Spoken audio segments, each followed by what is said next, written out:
Hey guys, how was everybody doing? Excuse me. Welcome back to one of my videos that I like to do every so often. I want to do it every month now if I can try to, but this is a video series that I like to do is where I show off all the new Blu-rays or DVDs that I bought over the past month. But last time I did one of these was back in like early January, I believe. Somewhere in January, end of December of last year, I can't remember. But it's been a long ass time since I did this because I wanted to do it in the end of February. I felt I didn't have that many movies to talk about, so it would have been a short video.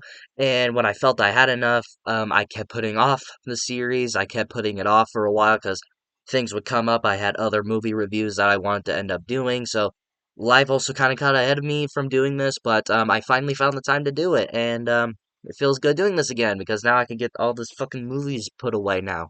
So, yeah, wasting no more time and starting off with Thanksgiving, Eli Roth's new horror slasher film that came out last year in November, obviously. And this was a movie I was kind of looking forward to, the movie that was really intrigued by because a Thanksgiving slasher, we have not had one of those in like ever. The only other Thanksgiving horror movie I can think of is Thanksgiving, and that's not a very good movie.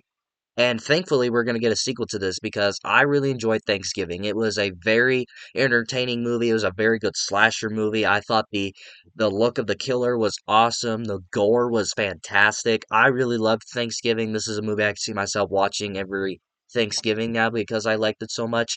The only thing that really holds it back for me for being like slasher perfection is the characters, and that's something that I always have against Eli Roth is the way he writes his characters and the way he does characters, I don't really care for. But yeah, the characters in this movie aren't very good, and the reveal of the killer I called from the very beginning of the movie when I was sitting in the theater with my stepmother when we went to watch this movie. It was very predictable when I watched it, but yeah, overall, Thanksgiving, it was one of my favorite horror movies of last year, one of my favorite movies of last year. I really enjoyed this movie. If you love slashers and you love the holiday of Thanksgiving and you want to see those two put together, and also if you're just an Eli Roth fan, I can see yourself enjoying this movie. So, Thanksgiving for me personally is go out and buy it. Next up, the Five Nights at Freddy's movie, one of the biggest surprises of last year. Now, I grew up with Five Nights at Freddy's. That was like the biggest thing when I was growing up. That was like the thing growing up for me. And I love Five Nights at Freddy's as a video game series, especially of all the nostalgic that I have for it. Thank you, Markiplier. And when I heard that they were finally making the movie after they announced it in like 2016, something around there, like really after the game series took off. This movie seemed to be in development hell. I really did not have any faith in it. I was just like, okay, this might be a nice little nostalgic fueled fun for me. This might be just an alright movie. I went to go watch it with my buddy when it came out, and I was so surprised how much I really enjoyed this movie. Now, it's not one of my favorite movies. It's not one of my favorite horror movies of all time or anything like that. It wasn't on my top 10 of favorites last year, but I really enjoyed the Five Nights at Freddy's movie, and we're supposed to get another one next year. I'm fine with that. I feel that there's a lot to explore in this new movie series, and Matthew Lillard as Springtrap, he was fantastic in this movie, and the way they brought the animatronics to life, I thought was great. Main characters, though, they're alright. They're a bit tame, and there's like this whole thing about the guy from the Hunger Games is trying to find his brother or something like that, which I don't think really has a payoff to it when it's pretty predictable what happens to him. But yeah, Five Nights at Freddy's, if you're a Five Nights at Freddy's fan, you're going to love this movie. So, Five Nights at Freddy's, I would say that's a stream it for me personally. This tells me how long it's been since I did one of these. I gotta get all of them. That's all of them. Okay. The Kingsman movies. All three of them. So you got Kingsman Secret Service, Kingsman The Golden Circle, and oh, this one's ripped. Oh well, and The Kingsman, the prequel. And I bought all of these back in January. God, it's been fucking 5 months since I bought these movies. That's how long it's been since I did one of these videos. I bought these movies intending to do a Matthew Vaughn review series and a Matthew Vaughn ranking after Argyle came out, but it was beginning of the year. I was still catching up on a lot of the videos I was doing, like my end of the year rankings, such as like top 10 of my top 10 of the year, top 10 worst of the year, and all that. So I planned on reviewing these, but I didn't. But Yeah, I did watch these before Argyle came out, and The Secret Service is my favorite Matthew Vaughn movie. I really enjoyed this movie. This is my favorite of the trilogy, and this is a go out and buy for me. And Kingsman Golden Circle was a bit disappointing for me because how much I loved The Secret Service. I was a bit disappointed by the Golden Circle, and this movie's like really long too. How long is this movie? It doesn't say on here, I don't think. Oh yeah, this movie's like 2 hours and 20 minutes long. That is too long for a fucking Kingsman movie. But it was all right. I wanted a bit more from it, and I was a bit disappointed that it wasn't as good as I thought it was going to be. But Kingsman: The Golden Circle, I'd say that's a stream it. Pedro Pascal's good in it though. And then this one, the Kingsman prequel. I did not like this movie whatsoever. I really did not. I did not really enjoy the story that they tried to tell. That it's like takes place during one of the world wars, I believe World War II, and it doesn't even feel like a Kingsman movie. It doesn't even try to be like a prequel. It feels like it more tells like the story of like just people in World War II, and that's basically it. So yeah, not a fan of this movie. Not a good prequel. And why did we get this? I don't know. So the Kingsman prequel, that's a skip it for me. So it goes buy, stream it, skip it. But yeah, there's supposed to be a third movie coming out with the other two original movies, and hopefully that comes out next year or later on this year. But when it does come out, I will review these movies, and when they do announce it, I'll be excited for it. So yeah, Kingsman franchise trilogy, I really enjoy it. This also tells me how long it's been. Godzilla King of the Monsters and Godzilla vs. Kong. I watched this movie back when it first released and I really enjoyed it and I really liked it, but for some reason I didn't buy it. I don't know why, but this is a movie I had not seen when I did my review series of the Monsterverse early on in March.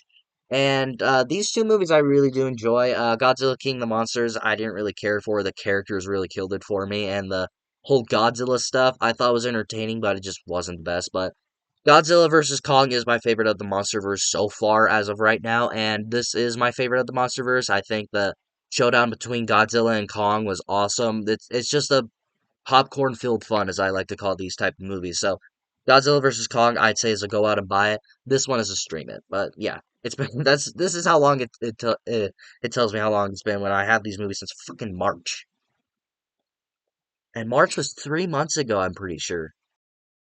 For continuing, oh god, this one's gonna get me in trouble.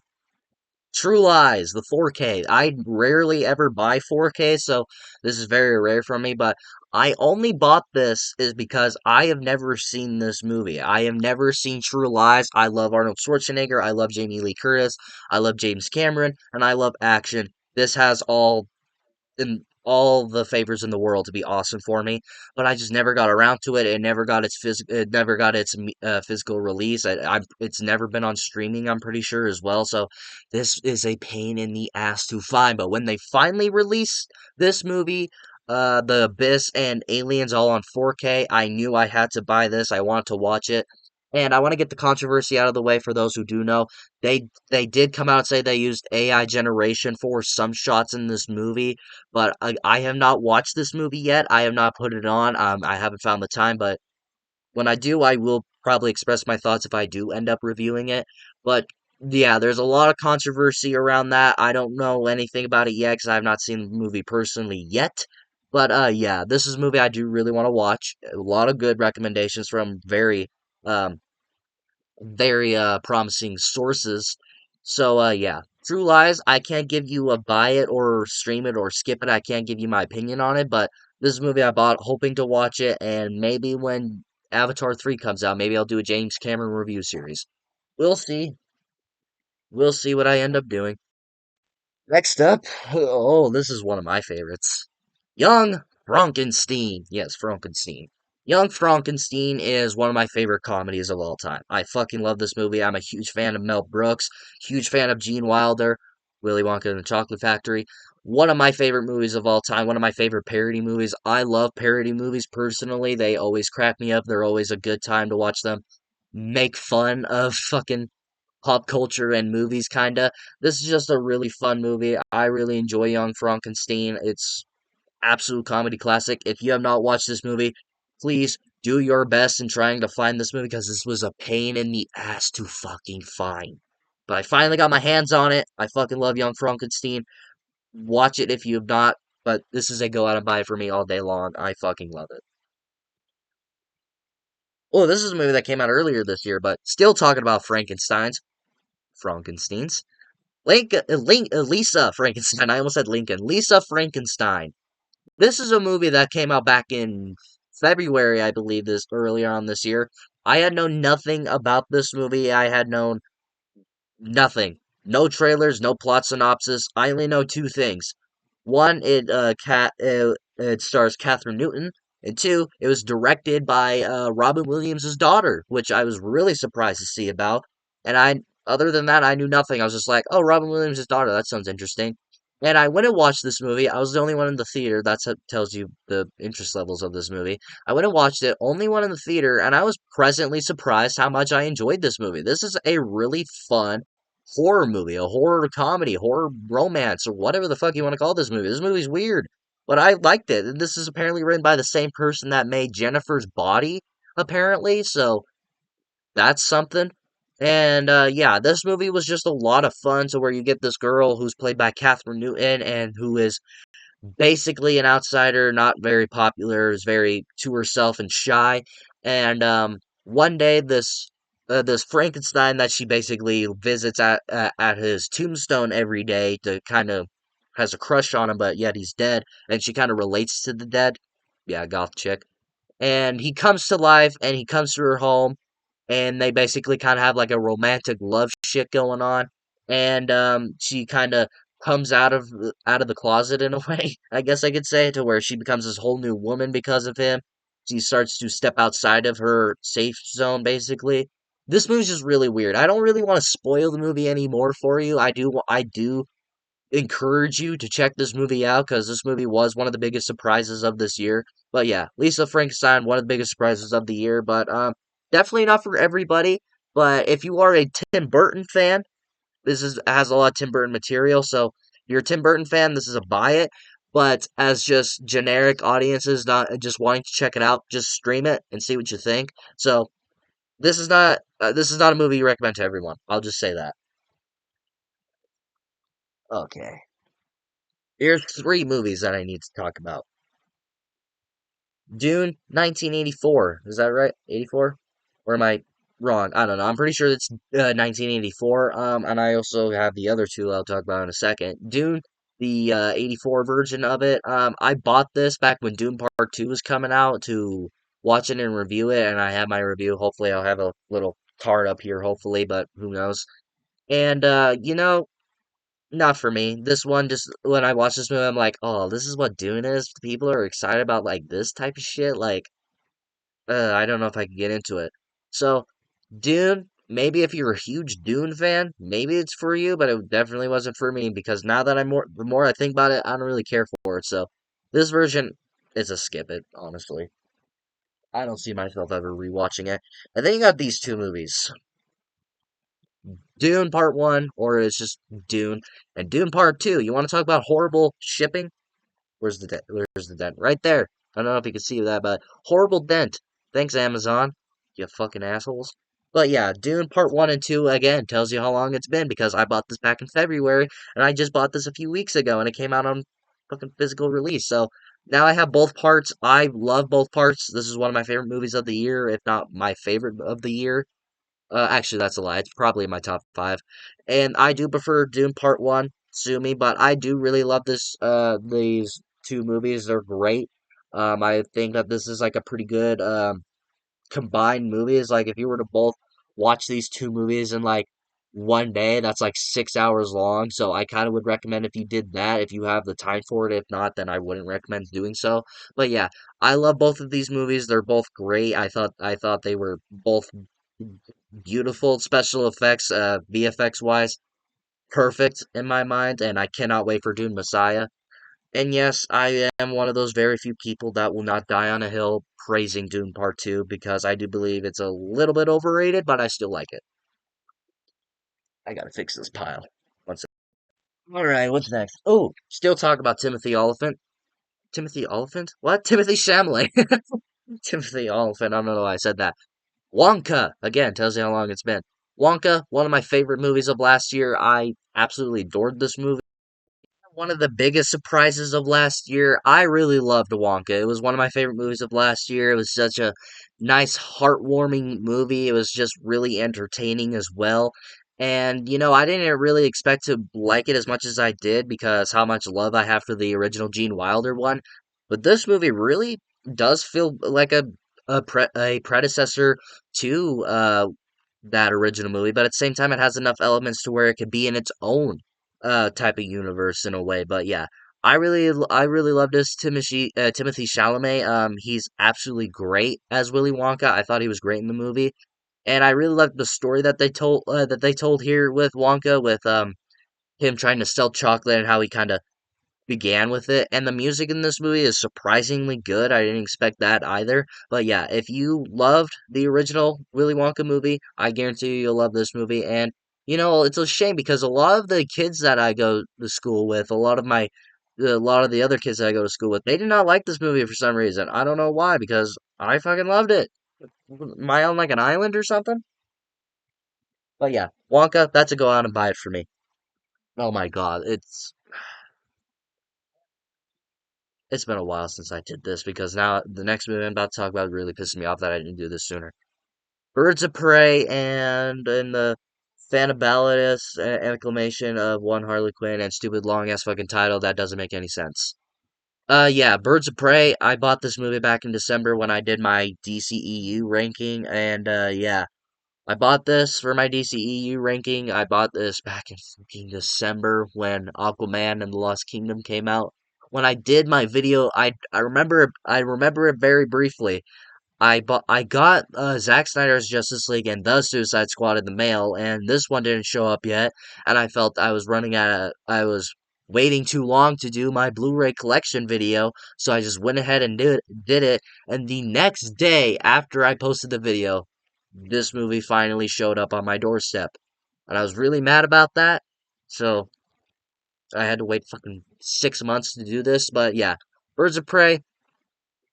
It's fine enough, really entertaining. It's a bit shame that they wasted Black Mask a little bit, but can't always get nice things, right? But Birds of Prey, it's all right. Margot Robbie carries the entire movie, but Birds of Prey, I'd say go ahead and stream that one. All right. Well, this is a movie that might get me yelled at because I've not watched it yet. The Iron Claw. I bought this movie because this movie was apparently not apparently, this movie was very praised from last year. It was not playing in my theater when it came out, unfortunately, so I didn't get the chance to go watch it. But I bought the movie back when it came out on Blu-ray. I don't even want to try and guess. It's been a fucking long time since then. But I bought the movie so I could finally watch it, and I have not found the time to. I want to try and watch it very soon because this is a movie I do want to check out one day. But yeah, this is a movie that I've been told that you're going to cry a lot, and that it's a very emotional story, and that it tells the story of this family very beautifully. So I want to watch the movie. Please don't yell at me that I have not watched it. I'm getting to it, so yeah, I can't give you my thoughts on it yet, but hopefully it's good. I'm pretty sure it's gonna be good because it sounds like a type of movie that I'd love. But I heard this movie was better than Oppenheimer, which is kind of a high bar for me because I fucking loved Oppenheimer. And who's the Zac Efron? I was told that he should have won the Oscar instead of Cillian Murphy, but again, that's a high bar for me. But we shall see when I decide to finally check that movie out. We shall see. Ah, two movies that are collections now. These are my final two. The first one is the original Planet of the Apes collection with the original five. You got the original classic Planet of the Apes. You got Beneath the Planet of the Apes, Escape from the Planet of the Apes, Conquest of the Planet of the Apes, and Battle for the Planet of the Apes. I reviewed all five of these movies back when Kingdom came out back last month in May, and I really enjoyed all of these movies. I think the only one I didn't like at all. Actually, this is my least favorite Planet of the Apes movie, and that is Beneath the Planet of the Apes. That is the only Planet of the Apes movie of the original movies I basically say I did not like and I hated. Basically, I'm a bit more forgiving on Battle for the Planet of the Apes, so sue me all you want. But yeah. This was fun to go watch the original Planet of the Apes and see the original legacy of it. But if I were to say, I would recommend buying the original and Conquest and streaming Escape and Battle, and just skipping Beneath all altogether because I hated Beneath Planet of the Apes. But yeah, I'd recommend buying this if you are a Planet of the Apes fan. So I'd recommend buying this collection. That's probably gonna fall over.